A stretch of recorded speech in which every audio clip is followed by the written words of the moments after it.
Hello friends, welcome back to the channel. In today's video, I shall discuss how the restoration of monarchy in 1660 changed the English society forever. In general, the death of one king and the accession of his successor had little effect on the life of common man.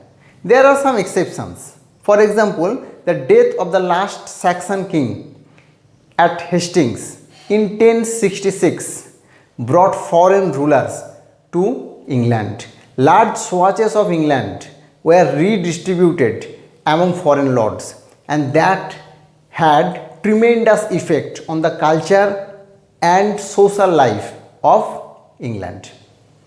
Again, the death of Edward VI and Mary I had great effect on the religious life and also on the social life of England. The execution of Charles I in 1649 also had great effect on the society of England.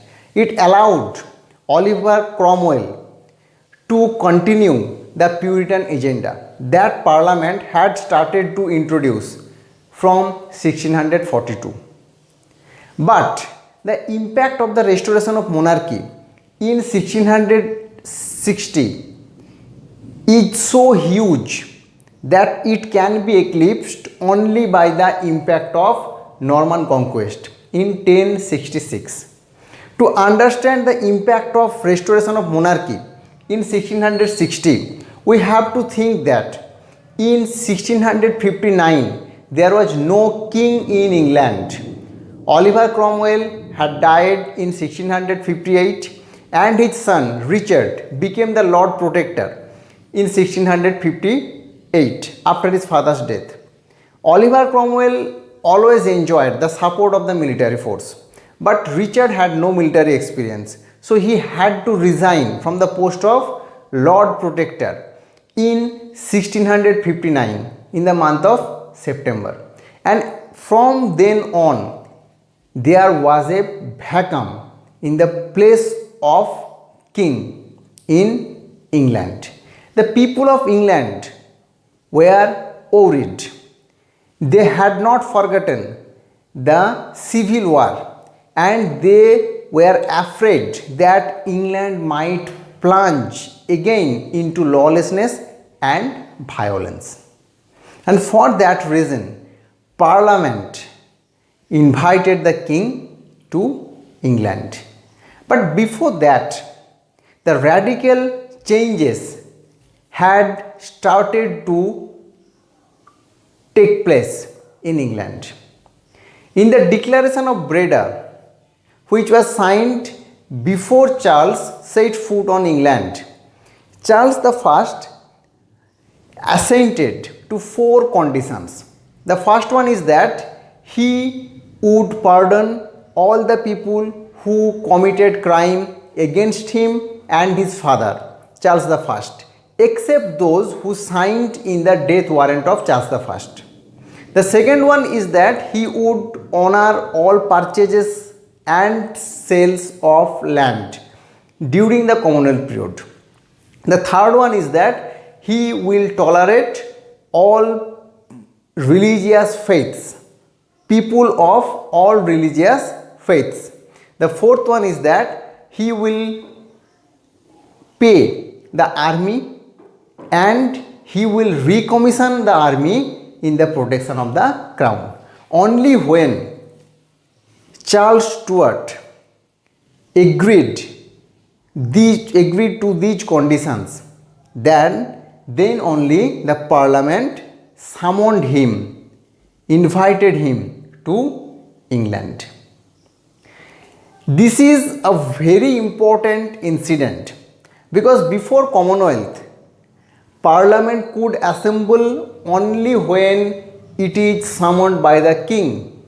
So it was a meeting, a assembling in behest of the king. But here, Parliament was summoning the king. King was summoned by the Parliament. So it established the authority of Parliament and king accepted Parliament's legitimacy, Parliament's authority, and from then on Parliament became more powerful than king. Okay, so this is the first great change.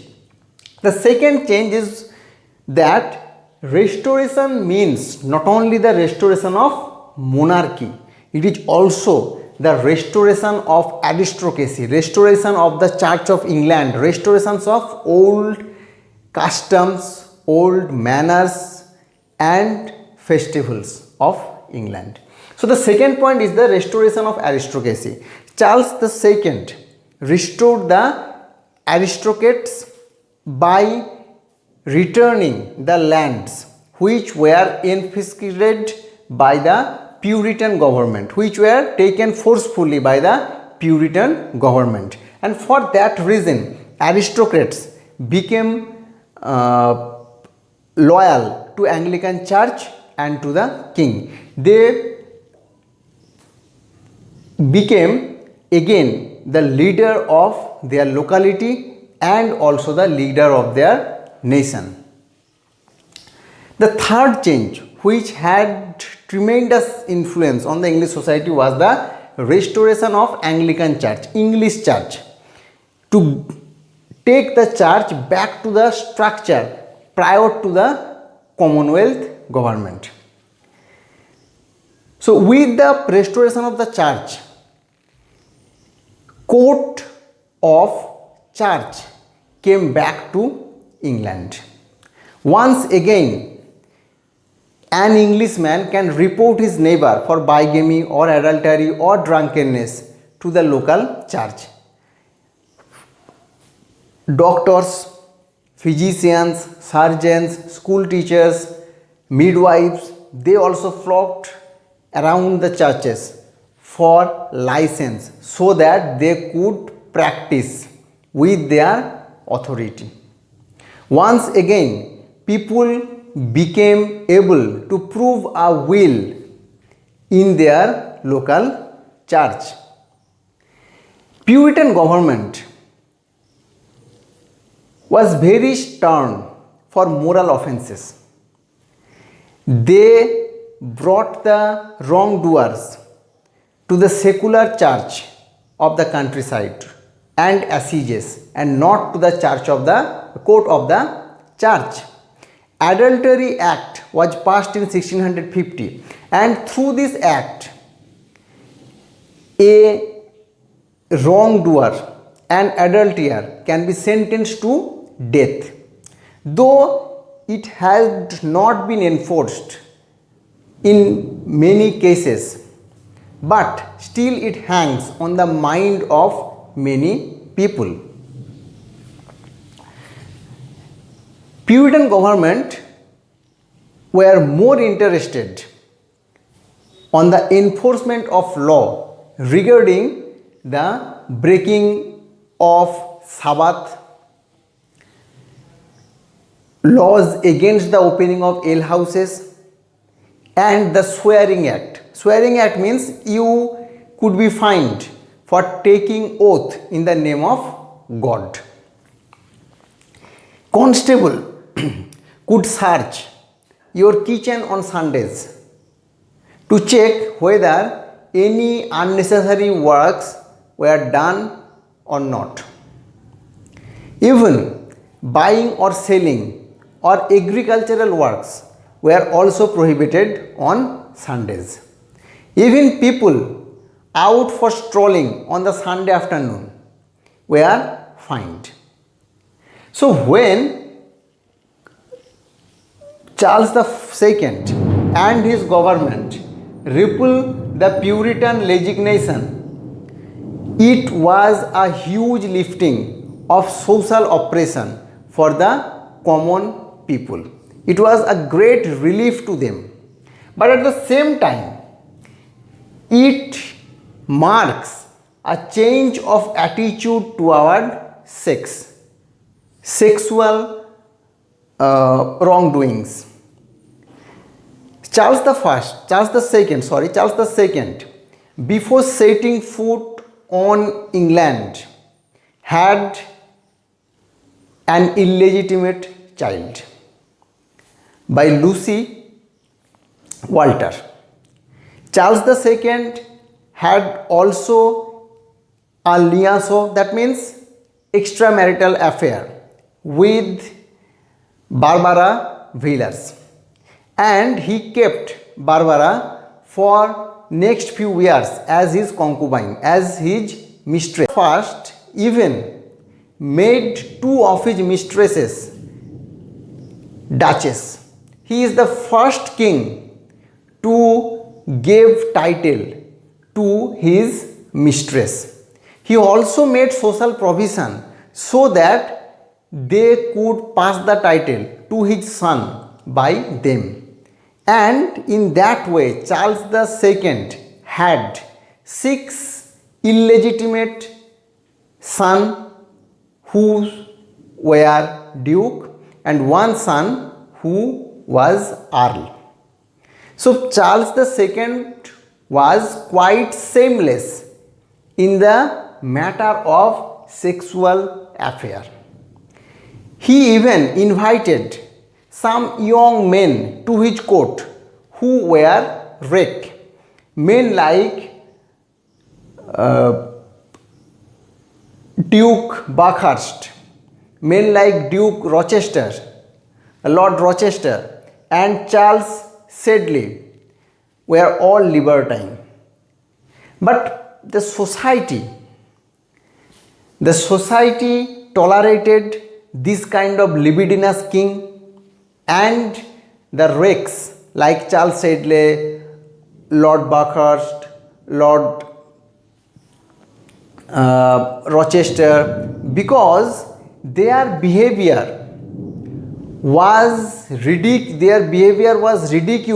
their behavior was mocking the Puritans who killed Charles I. Okay, so the society tolerated and accepted this kind of rakish behavior in society, because the common men were very bothered with the restrictions, discipline of the Puritans. The next important thing is the change in the lifestyle of the aristocrats. Once again, in England, hierarchy became very important. Aristocratic people started to flaunt their wealth. They started to spend a lot of money in fashionable items, in outdoor sports, and for that reason, fashions were imported from foreign countries. Some foreign items like tea, coffee, and chocolate started to be shipped to England in large quantities, because the urban middle class had started to copy the gentry, the aristocratic class, their fashionable manners. So in that way, the lifestyle of the aristocrats changed greatly. The next thing is that these changes, no doubt very important, but these were just the tip of iceberg. The restoration of 1660 had great effect on the life of the common people, poor people. The first one is that gambling, which was prohibited by the Puritan government, started to be conducted in public and in great numbers. Gambling became very popular, and aristocratic people and the wealthy people started to spend a lot of money in gambling. Outdoor sports like tennis, wrestling, cricket, football were discouraged by the Puritans. Charles II reopened the possibility of these sports. Blood games, which were a form of entertainment for the common men. For example, there were bear baiting, cockfighting, and these games were prohibited by the Puritan government. not because they were a kind of cruelty to the animals, but because they encouraged vices like drinking, baiting, etc. The soldiers of Cromwell killed all the bears in London. You will be surprised to learn that the soldiers of Oliver Cromwell killed all the bear in London. Even the cocks, which were mainly cultivated for fighting, were killed. So Charles II encouraged these kinds of bloody games. Next, another important thing is that Oliver Cromwell was against the celebration of popular festival like Christmas Day, and for that reason shops were not allowed to close.